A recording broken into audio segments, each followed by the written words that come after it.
Alright, welcome back everybody. We're looking at Black Mountain Montana version 1.1. I realize this may not be the actual version. This may be a map that's been modified and placed on Modhubus. That's okay. I'm not going to get into that. I don't have a relationship with the people who makes this map, so I'm just going to address the one on Modhubus. So, anyway, just to get some housekeeping out of the way, anything that's said in the video is just my opinion. I'm a gamer who tries to help other gamers out in the gaming community. That's all I care about. I will do work with some groups and some modders that does equipment and G&G modding and a few others. So those that's willing to work with me, I could talk a little bit more about what I actually know about a map or where to get it or whatever. But any views and reflections is just a gamer expressing their opinion. Any negatives that I feel about the mod is just my opinion that comes out. And I figure kind of every map in this game that's made, I do a lot of them, it's just fine and or perfect because the map maker made it that way. If they don't think that it was perfect, then they're going to make changes, and if I think it's perfect, they're going to leave it alone. Same with the people who downloads them and plays them. So just take everything with a grain of salt, and I'm going to express some ideas on this map, and we'll go from there. We don't need course play. So, there has been some changes already. Like, these roads are highlighted really bright. That's the trails and stuff going up through the mountain, which is fine. I'm okay with that. I do know that nearly all sale points is in town, unless that's changed. As you can see, there is a few. There is a spinnery and a sawmill, barn, all that. But the thing about it is, this map really don't focus on any of your grains or fruits or whatever you want to call them, your cereals. Most of your sell points in your store is up here. Your house is over here. You start off owning these two lands here. But to me, the whole farming aspect of this map is more of a side note. It's what you do if you're tired of logging. And I deem this map as being the #1 logging map there is. And that's just my opinion, like I said. For people who loves horses in this game, this could be very well one of the best maps for you because of this section over here. It is a great place. It already looks like horses belong in this area. We have some places around here, one in particular that's over at Land Between the Lakes. You go there, you just know it's for horses and all about horses. And that section, this whole section over here is like that. So if you notice your sell point here, if you don't already know the map, it's the sawmill. It's big. It's as big as the whole town nearly. It is what this map is all about. So, like I said, the land you own is right here. And your starting items, unless they have changed, and they haven't really, is to me quite a bit, really, for a starting map of this size. I mean, there's nothing wrong with that, but if it was me, I would just sell the building and half its equipment because I'd want a more challenging start. In saying that, you know, you're not talking about a major increase. I just really like a hard start to a game. And like I said, that's just my preference. So, and the reason why is just because, one, I like old equipment, but two, if you look right here, this is one of your fields. I mean, how big of a combine do you need for this area, right? And here's your other one, and it's not much different. It's pretty small. And that combine is fine. I mean, it could be that the map author just likes that combine better, where I like the older combines. And now I'm going to get you up in the air a little bit. like I said, as you can see, a lot of your fields you can join together. The fields are big enough to kind of allow you to do a little bit of maybe something like cotton or something like that. Considering you can merge fields, there's some maps I swear I just wouldn't do cotton or potatoes on just because it's just not enough. Who wants to turn and buy all those cotton rigs and everything? You can't even get a bale off the field. But these do allow you to merge them, so if you want to do cotton or something like that, you can. Here's your little look at town. Like I said, you can't get lost. It's a circle, and you're done. So everything kind of comes off the circle, and it's right here. Don't try to get water from here. I ended up at the bottom of it. You might want to buy a water placement. It really isn't a map for animals, but if you just really enjoy the map, then take over a field over here and put down some animals. But there's not really much focus on that. So that all these roads up here goes up into the mountain, which is the focal point of it. This one over here is where I was talking about where the horses is. Sorry for the raspy voice. I just woke up. Been up for about 2 hours. Just never got out of bed yet. 7 a.m. in the morning. So anyway, as you can see, you have to really love realism, and I do kind of favor realism, because your whole time on Black Mountain is going to be a pain in the rear, but in a good way. I mean, if you love stuff that looks natural, I mean, this ain't where like some maps, some of the FDR maps and stuff, which I used to love them, but I mean, it's just all, you buy all the land, or you come in and you're in a space like this, and you cut all the trees. I mean, even Michigan and stuff is that way, and it gets kind of boring and repetitious, but here you can kind of enjoy a mountain setting and go from there. So it's a lot more realistic.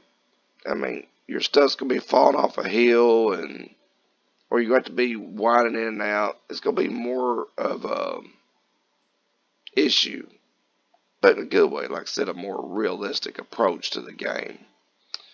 So now I'm gonna load up, because I mean, other than views, there's really nothing more to see. So I'm gonna load you up some options of what I have expressed in previous videos that you can do on this map.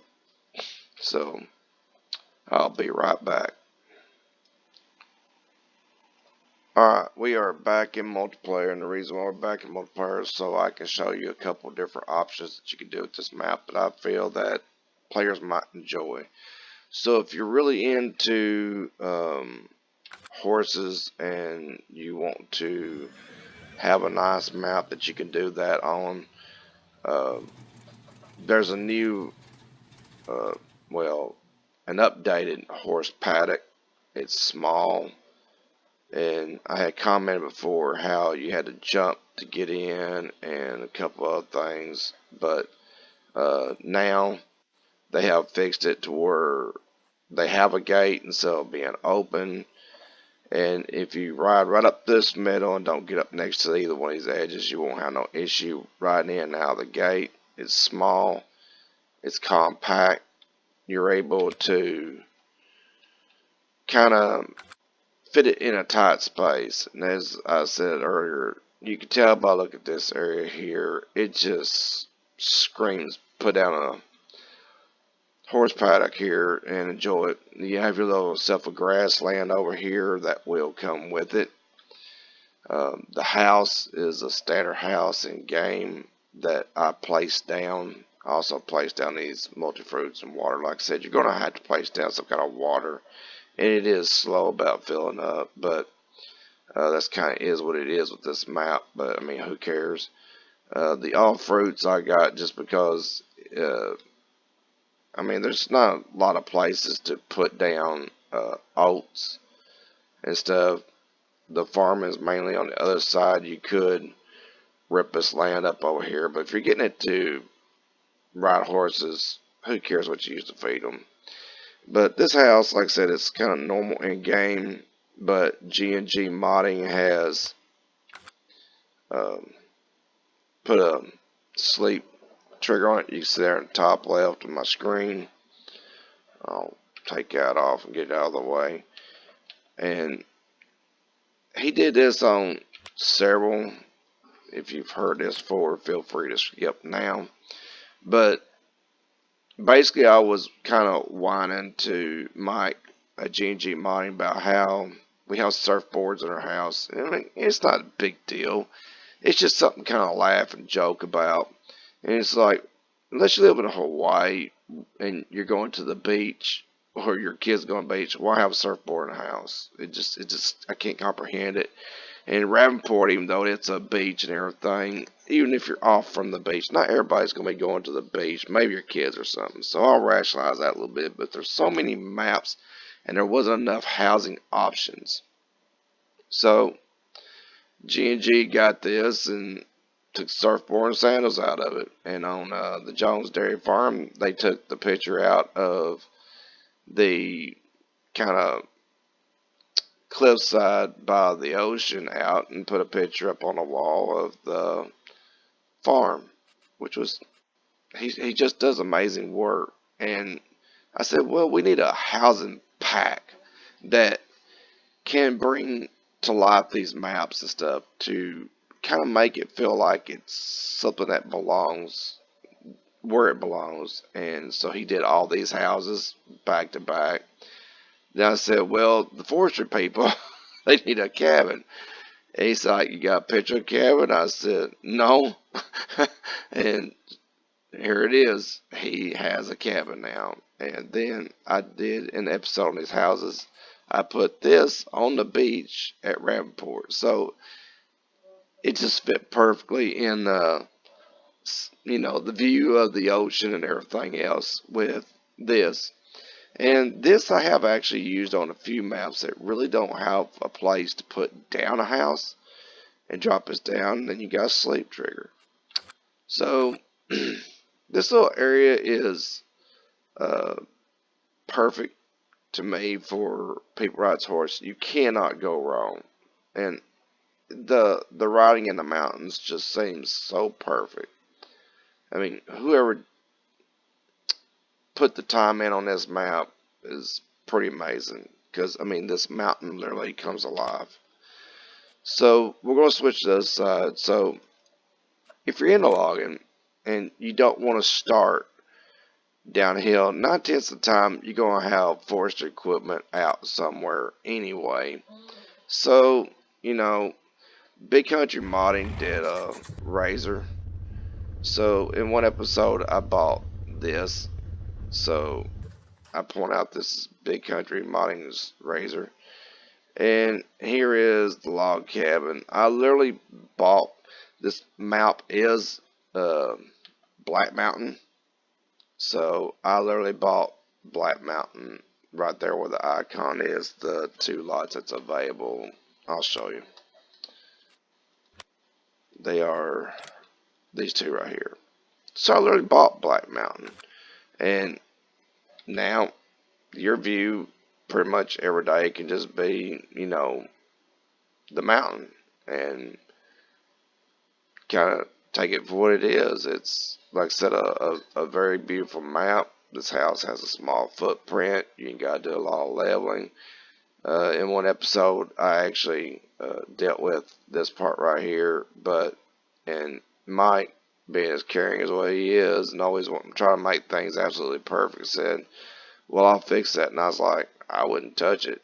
I mean, it's clearly the doors and stuff is boarded up.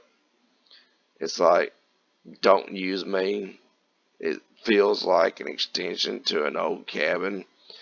And I mean, with a little bit of editing, and I did it once, it's not that hard to do. You can come in here to the terrain editor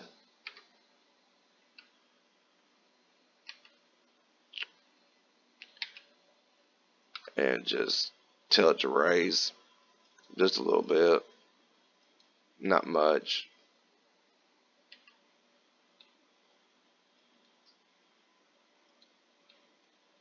Kind of smooth it out a little bit, and there you go.